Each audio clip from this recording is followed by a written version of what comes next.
Welcome to Great Books for Thinkers and Seekers. Today's book opens with, "In 20 years, we will celebrate the second millennium of the Christian era. But the question is, will there be anything to celebrate? Many voices wonder if humanity can survive its own destructive powers. As we reflect on the increasing poverty and hunger, the rapidly spreading hatred and violence within as well as between countries, and the frightening buildup of nuclear weapons systems, we come to realize that our world has embarked on a suicidal journey." This classic book on connecting with God was published in 1981 by a Dutch Catholic priest, professor, writer, and theologian who taught psychology, spirituality, and theology for 2 decades at Notre Dame,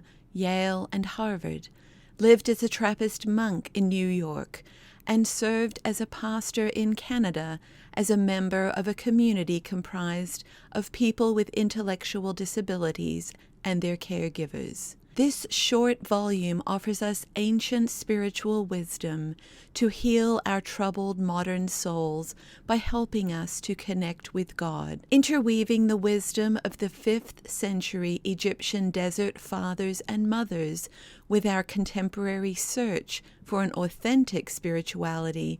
It encourages us to cast off worldly anger and greed, and instead find love, compassion, and peace in the heart of God. It invites us to give up the compulsive noise of the world and instead to practice solitude, not to be alone, but to be alone with God.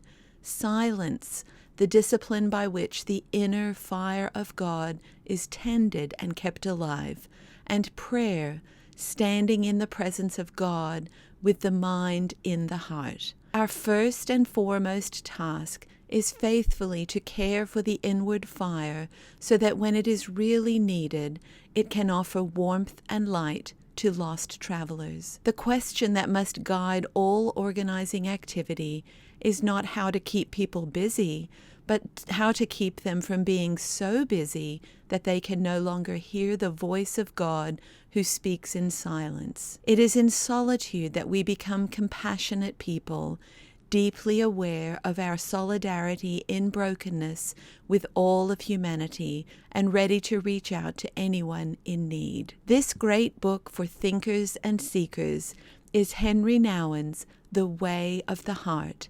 See you next time.